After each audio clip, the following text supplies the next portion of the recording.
Peicobé Catu, Xanangué, Peicobé Catu, Xerapixaretá, saudações fraternas a todas e todos. Xereira Diego Canguaçu, meu nome é Diego Canguaçu, sou potiguara Ibirapi, professor de Tupi e Sociologia da Escola Estadual Indígena, professor Francisco Silva do Nascimento. Estou hoje no Céu das Artes, em Ceará-Mirim, para uma atividade sobre o fortalecimento da língua tupi-potiguara. Essa atividade foi organizada pelos coletivos Ocaro Supitã, pelo coletivo FOC, pelo coletivo Goto Seco, pelo coletivo Rauzik e por demais indígenas do Vale de Ceará-Mirim. É uma iniciativa que busca cooficializar a língua tupi-potiguara no município de Ceará-Mirim. Assim como recentemente tivemos o tupi-potiguara cooficializado em João Câmara, o primeiro município do Rio Grande do Norte que deu esse lugar, esse espaço, fez essa reparação histórica com a língua tupi, pondo ela num local digno, visível, né? Estamos pretendendo fazer isso nesse território que é território indígena, que hoje chamamos de Ceará-Mirim. Então, essa aula presencial é fruto de outros momentos que tivemos, iniciado em 2002, continuado em 2017, e agora, após vários encontros remotos via Google Meet, nos reunimos numa culminância para fazer pipocar. Pipocar vem um verbo, é o verbo estourar, explodir, difundir. Estamos utilizando para difundir, né, para disseminar por outros espaços, e estamos utilizando aqui esse espaço importantíssimo que é o Céu das Artes. Então, venha conhecer mais sobre a língua tupi-potiguara e sobre o povo indígena de Ceará-Mirim. Peicobé Catu, PM. Peicobé.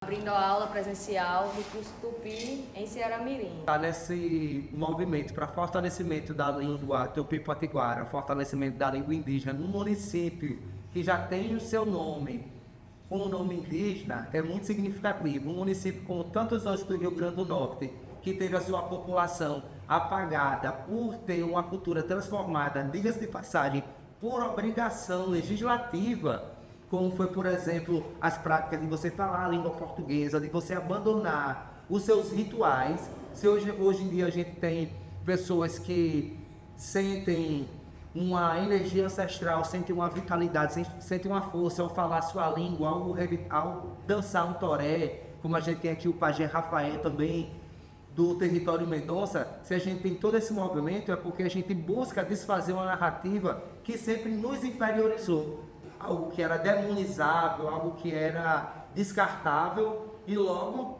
reduzido a qualquer coisa menos o que nós somos de verdade, né? Seres humanos. Então, acho que é importantíssimo buscar esse fortalecimento da identidade através da revitalização linguística, principalmente nesse momento que nós estamos, né? 37 anos depois da última Constituição, onde os artigos 231 e 232 vai falar sobre organizações indígenas, sua capacidade de se representar, porque até esse período, até a última Constituição, o indígena era considerado como algo inferior, que não podia falar por si. No final do século XIX e início do século XX, as pessoas tratarem os nossos irmãos como degradamentais, pessoas desprezíveis, nojentas e tal.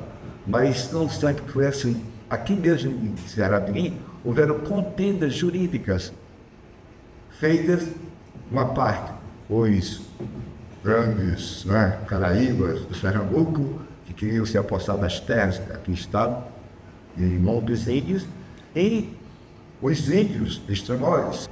E eu aqui, no meio do povo de Ceará-Mirim, me sinto mais do que em casa, porque aqui a maioria das pessoas, com certeza, tem nosso sangue, porque aqui tinha uma população indígena que correspondia a 10% da população do estado naquela época.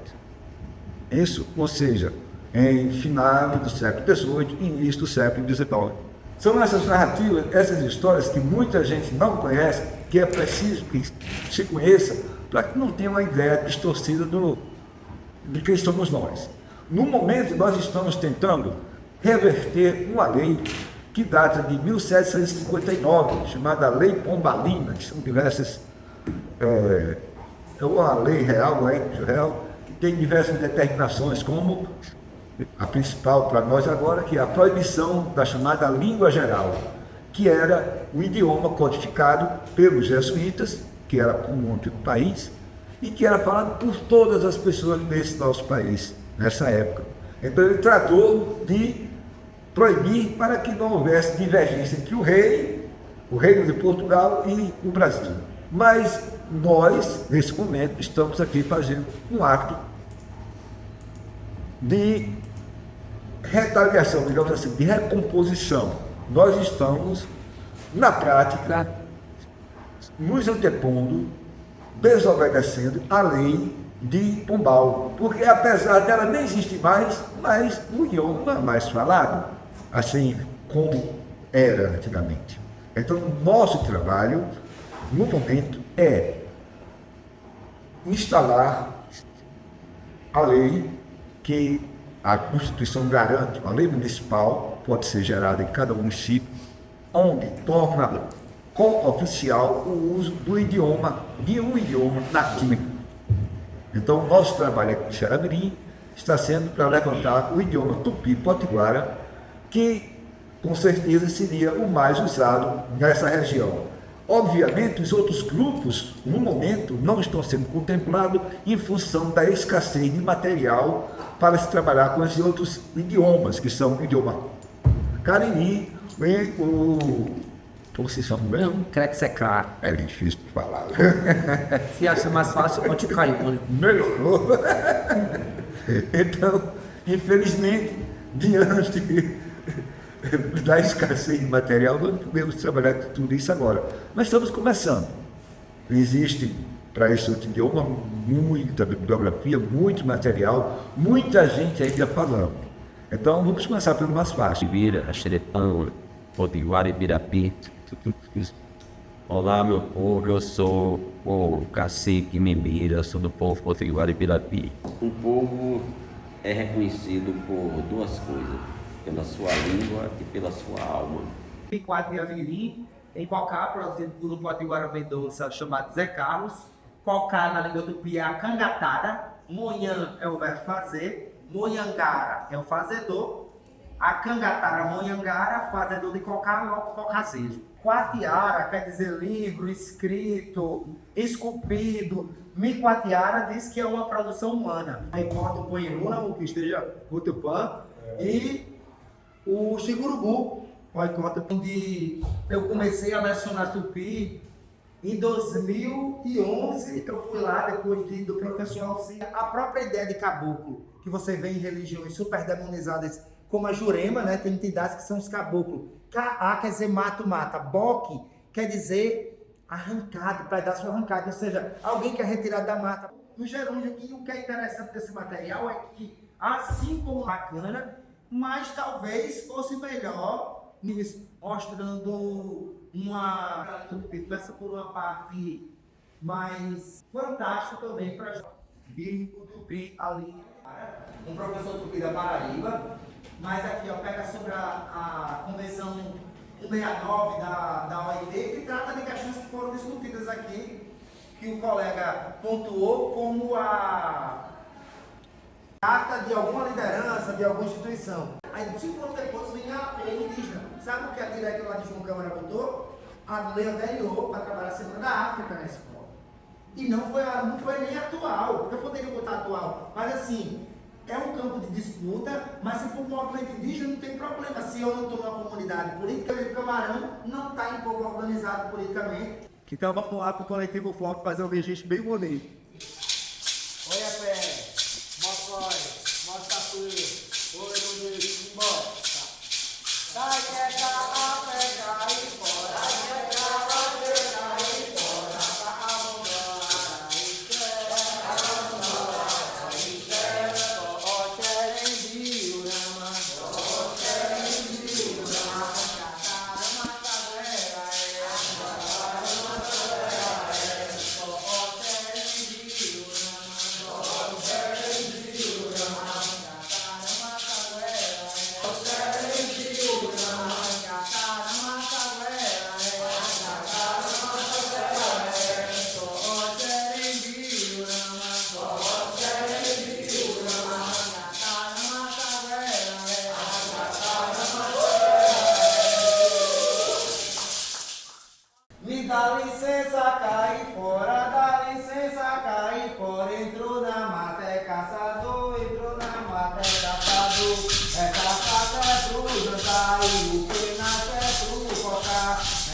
de reverência com mais florzinha, cabuquinha da Jurema, ou a Caipora, como Potiguara, Taicomé, Potiguara em Birapi, e Taicomé e Andera Pegaduí, salve nossa força.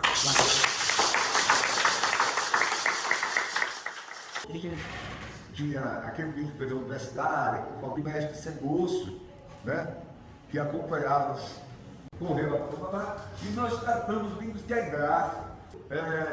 Já morreu o Bernardo, alguns momentos mais aproximação, não mais bater, mas isso nasceu tudo aqui em Ceará Mirim. Houve tanta viagem do pessoal daqui, lá como eles vieram, ponto amarelo. Talvez pela felicidade de pessoas, pelo deles. Justiça. Então, você deixa o nome de onde? Para não usar? Ah, que é isso? Nada disso.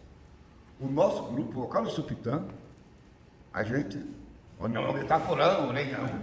A gente tem afluência, porque não é que a gente vai, né, aprender só para. Não, a gente usa cotidianamente, toda hora, todo instante. Faz parte dos nossos instrumentos, faz parte das nossas armas. É uma coisa necessária para a gente. Isso aqui é um ato revolucionário, que é a língua como arma.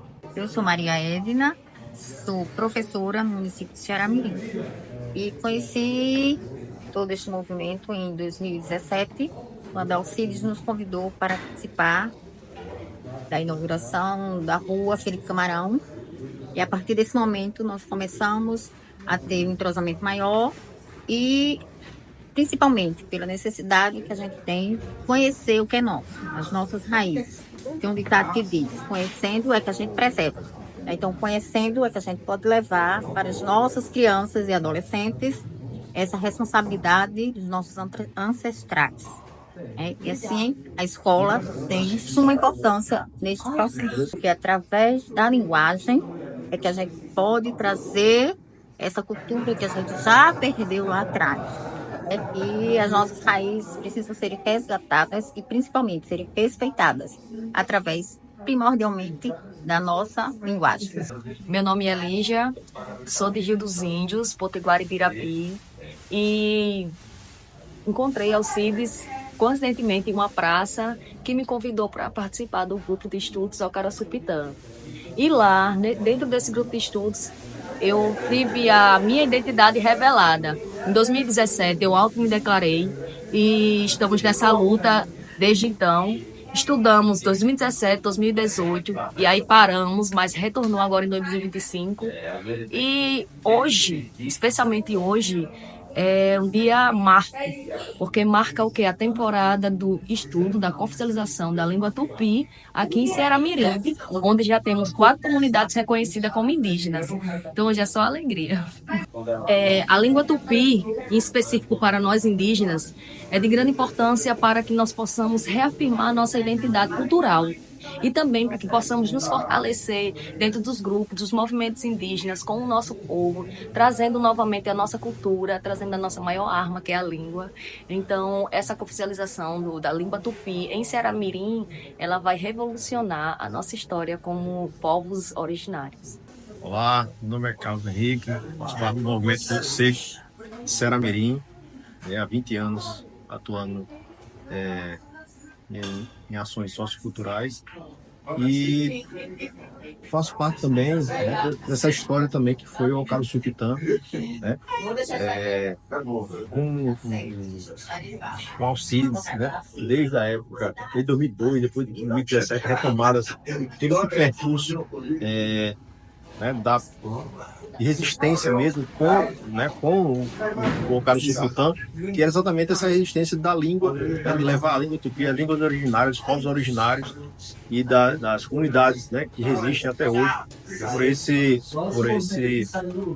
né, fator histórico de apagamento da nossa língua, né? A língua não morre, então a língua está sempre presente, né, no nome das nossas cidades, no nome dos nossa fauna, nossa flora e entre nós, né? E um trabalho muito importante no Ocaraçupitã, né, no Marundu, com essa trajetória no ensino da língua tupi. Uma aula como essa, né, feita aqui pela Congaçu, aqui em Ceará Mirim, tem uma importante, uma relevância, né, para nós, fazendo essa caminhada, né, juntamente com os povos indígenas, se reconhecendo como povo originário. Então, o fortalecimento dessas relações, das línguas, né, as nossas línguas mães, no Tupi, no caso, Tupi-Potiguara, com o professor, né, a Canguaçu, o Jurupari, o Alcides, é fundamental para essa retomada, né, e o andar das lutas de nosso povo, né, quanto, né, movimento, né, conjunto, né, e fortalecimento das relações entre os povos indígenas, os povos originários e a sociedade em geral.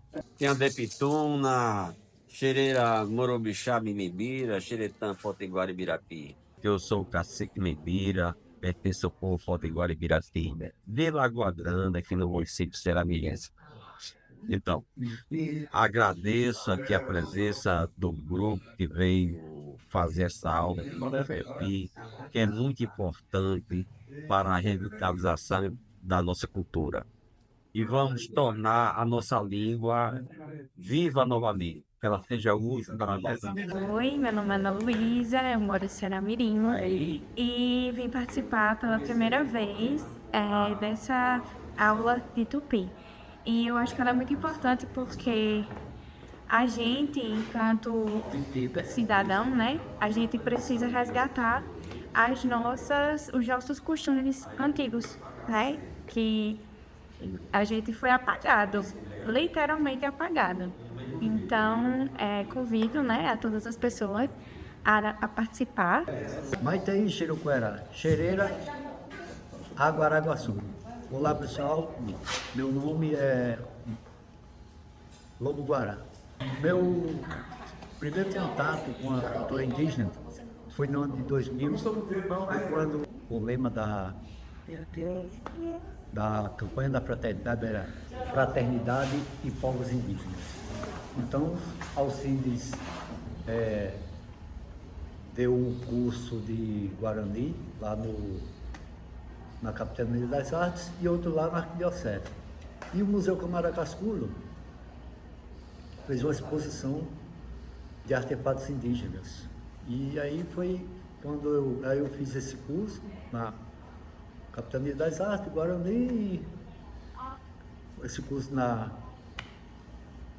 Arquidiocese, e participei lá, organizando lá, como sou artesão, a exposição de artefatos indígenas. Então aí a gente foi fundado um grupo de estudos de indígenas Igapó, né? E aí a gente teve algumas aulas aqui no Colégio Santa Águeda, e eu junto com o Alcides e outras pessoas fomos os primeiros a entrar nesse movimento. Aí, logo depois, surgiu o grupo Ocarusupitã. E aí, também entrei no grupo Ocarusupitã. E desde esse tempo, a gente veio com projetos de peteca, de Seramirim, Rio dos Índios, para valorizar e resgatar a identidade indígena. E agora eu estou fazendo esse curso, né, que a Canguaçu está ministrando, que é o curso de Tupi Antigo. Fiz outros, né, em Engatu, na UFRN, e hoje teve essa aula presencial, e eu fiz aqui uma exposição de artefatos indígenas também, e acho de suma importância esse resgate da língua, né, porque a língua, ela é a identidade do povo. O movimento de contestação à lei do Marquês de Pombal, editada em 1759, está acontecendo no nosso estado. Ou seja, a lei, quando foi editada, proibia o uso do idioma tupi, que era falado, então, por todo o território brasileiro de então, né? Então, existe um dispositivo na nossa Constituição que possibilita aos povos indígenas cooficializar o seu idioma no município onde tiver a sua residência. Então isso já aconteceu aqui no Rio Grande do Norte, na cidade de João Câmara. Nós estamos fazendo uma tentativa aqui em Ceará-Mirim. Isso, o dispositivo exige que existam algumas tentativas para fortificação e reimplantação do uso do idioma num período de 10 anos. Então aqui em Ceará-Mirim nós fizemos a primeira tentativa em 2002 e isso vem se repetindo até os momentos atuais, onde estamos no momento desenvolvendo um curso via internet de idioma tupi para a população de Ceará-Mirim que esteja interessada em participar desse movimento. O que aconteceu hoje aqui foi justamente uma das aulas desse curso, sendo a primeira aula presencial, porque ele é ministrado através do Meet, nos dias de quarta-feira, às 16 horas. Então, isso aqui foi uma das aulas presenciais que vão acontecer outras. A próxima provavelmente seja na Lagoa Grande, lá na Taba do Tuixá, Felipe.